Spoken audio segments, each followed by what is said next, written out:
Hey guys, how's it going? Riley here. Today we're in the office. We're not outside, we're in the office. It's raining outside, which is great. It can keep raining outside for a really long time because we really need that rain here. So, we're gonna talk about Harvest 2022, but not Harvest 2022 on the family farm this time. This time, we're talking about Harvest 2022 across the state of Montana. So, for those of you that know me and have been watching for a while, know that I am actually a full-time videographer, and I travel around the state and even beyond documenting agriculture and work with a bunch of ag clients. It's awesome. I love doing what I do. And so this video today is going to be kind of a recap of everything that I've been working on around Harvest 2022, primarily with two different clients, the Montana Wheat and Barley Committee and Sustainable Oils. First, we're going to talk about work with the Wheat and Barley Committee I've done this year. So if you don't know who the Wheat and Barley Committee is, they're basically a group part of the Montana Department of Agriculture. And their job is to kind of promote wheat and barley here in the state and promote that to the buyers markets, such as Japan, which is actually our first stop on this little virtual tour here. We're actually going to go to a wheat field in Fort Benton area, Montana, and meet up with the Wheat and Barley Committee and a trade team from Japan who came here to Montana right into a farmer's wheat field to check out what the whole process of harvest was like. I mean, this is awesome. Seeing people from the buyer's side, from, the flour milling side in Japan, for example, that's what this group was, interact with the farmers and the huge machinery that we have out here in Montana. Man, they were just amazed at this whole process. So I've got a little B-roll reel of that. Let's check it out.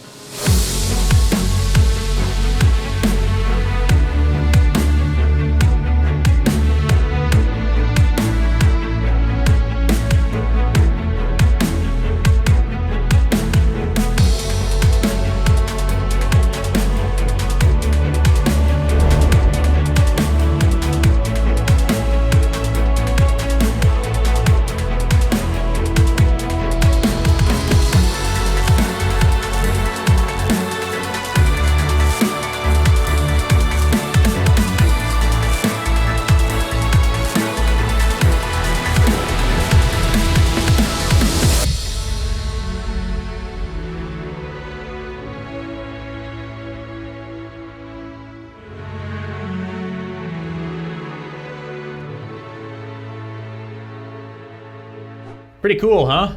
Yeah, that's my favorite part about working with the Wheat and Barley Committee is just getting to meet the trade teams that come here to Montana to check out what we do out here. It's awesome. It's cool to talk to those guys. So the next stop was actually Broadview, Montana to Conover Farms out there.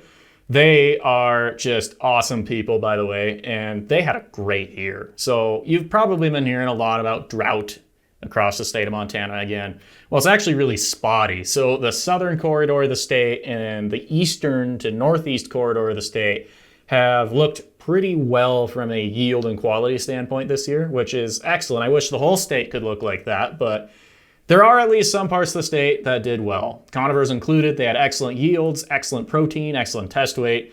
So all of that, plus 3 Claas Lexion combines, pretty neat. That all makes for some pretty good drone footage. So without further ado, here's what harvest out there looked like.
I farm with my two sons, and today we're harvesting our winter wheat crop. And it's going really good. We've got 3 machines on it, and our grain cart driver is being kept busy, so that's always a good sign. The quality's been excellent, 64-pound wheat, proteins right in that 12 to 13, heavy wheat, very, very good quality. So everything that we wanted, and the bushels are right up there. We've cut some really good bushels off of this. I think this field is averaging between 50 and 60, and for our region, that's really good. We started last Saturday, so we've been combining about a week. We've gotten about 2,000 acres under our belt. We did go in and cut our malt barley. We were worried about that with some wind and stuff, so we got that done. They're going back to winter wheat right now, and so we're about a third of the way done.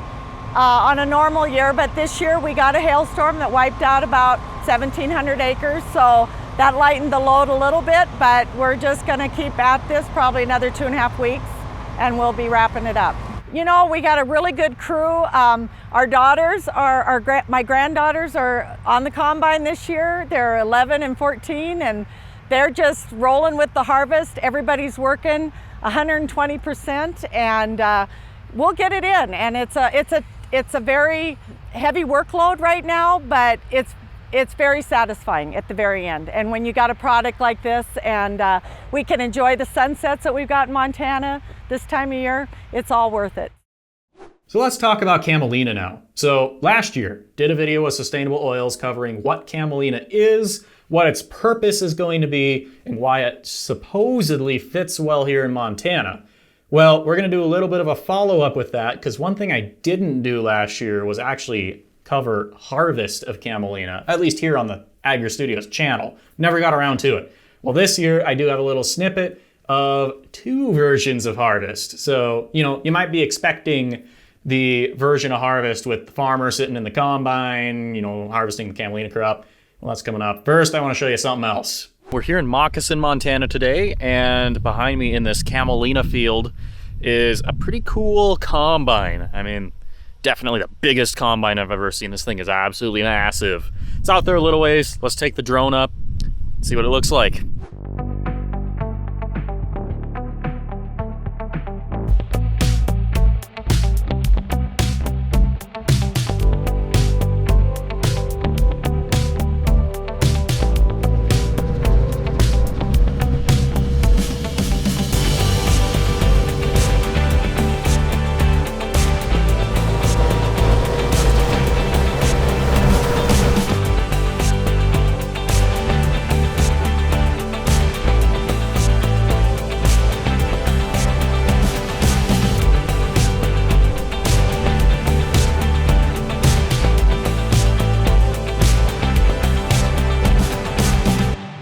So what you just saw was plot trials. Basically, we have a plot-sized combine. Just think of a big producer's combine shrunken down into this little unit that can harvest these small plots.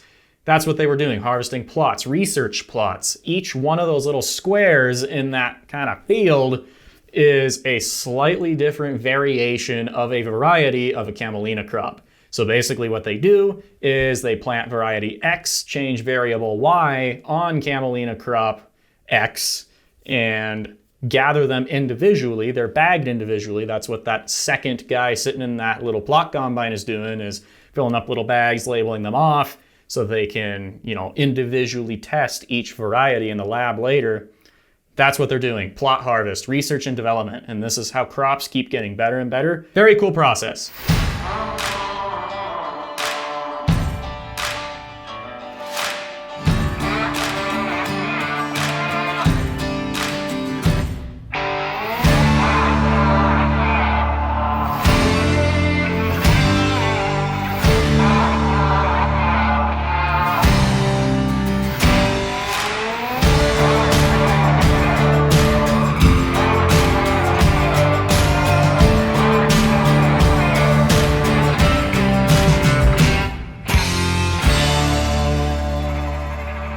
So this is your second year running with Camelina. First of all, you kind of already touched on a little bit of this, but what's the differences that you're seeing with this year's crop versus last year's? Well, it's pretty much the same crop. It might be a little bit better, but then again, we had hail on it, which added more moisture to it, or more growth to it. So maybe that's why it might be a little bit better. Yeah, last year's crop, which was planted, which is a couple fields over here, you said you planted, was it spring wheat on there? Spring wheat this year, yes. Gotcha. Yeah. So how does that look after, coming off rotation with Camelina? It looked really good. In fact, it was probably one of the better looking spring wheats I had. However, it did get hailed on, so that kind of put a kink in the plan. But it still did, we averaged about 30 bushel on that field. So I'm pretty used to dryland farming, that being no irrigation on the fields. So when I got the chance to go up to Fairfield, where there's this massive irrigation bench, and film barley harvest up there, I was stoked. This was going to be something just a bit more unique for somebody like me to see. It's not every day I get to go out and see irrigated harvest. So we caught up with the Conans up in Fairfield, Montana, to document their barley harvest and get Mitch's thoughts straight from the combine cab on what he's seeing for quality and consistency in his barley this year.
I'm Mitch Conan, farmer out here at Fairfield on the Greenfield Irrigation Bench.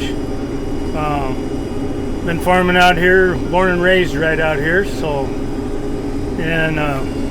I'm past president of Montana Grain Growers Association. Today we're harvesting some malt barley. It's all going to Malt Europe, and it's some LCS Genie. We got plenty of wild oats in this field. This field kind of got away from us. Just this year's been a tough one for controlling weeds with the drought and everything.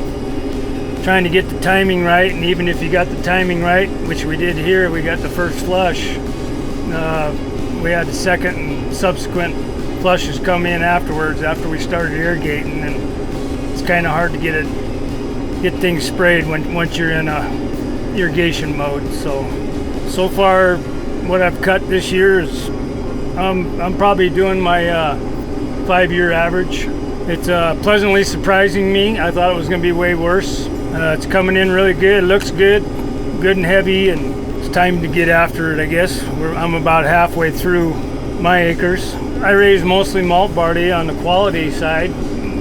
For malt barley is good, heavy, plump barley, nice and bright, and kind of free of defects, because in the brewing process, whatever the shape that barley is in is kind of the way the beer comes out. So it's our motto at National Barley Growers Association, of which I'm a board member back in DC as well. No barley, no beer. So we're always trying to strive to grow the best barley crop we can, whether it's really good plumps, really good test weight, and nice, bright, clean barley. Just aids in the efficiencies on their processing into malt barley, which goes into the brewing process for beer. The only thing about harvest this year is it seems like we're about 3 weeks behind normal. We're last day of August right now. Labor Day coming up next weekend or so. We're usually done and then winter wheat seeding mode. As you can tell, we're out here. We still got about a week's worth of cutting left out here for myself. A lot of the other guys are already cut out. We're getting really close to being done. We've had good weather and thank the Lord for that, and we'll take it and whatever we can get, I guess. So yeah, overall, great year. Definitely has its fair share of challenges with a continued multi-year drought out here in Montana, which could continue to last, could subside, who knows? Farmers never know. You just got to keep rolling with the punches. Glad that I was able to go out and about and document some of this year. We'll do it again next year during harvest, and we'll continue to do it year-round as farming is a 365-day ordeal. Winter wheat planting, that's what's next. We'll see if we can get something on that. And overall, who knows what we'll be doing even next week. There might be some cool surprises coming down the line here. So be sure to subscribe. And don't miss out on those when I actually have a chance to edit all this together and upload it for you guys. Anyway, guys, Riley Slivka here. Thanks for watching. Catch you in the next one.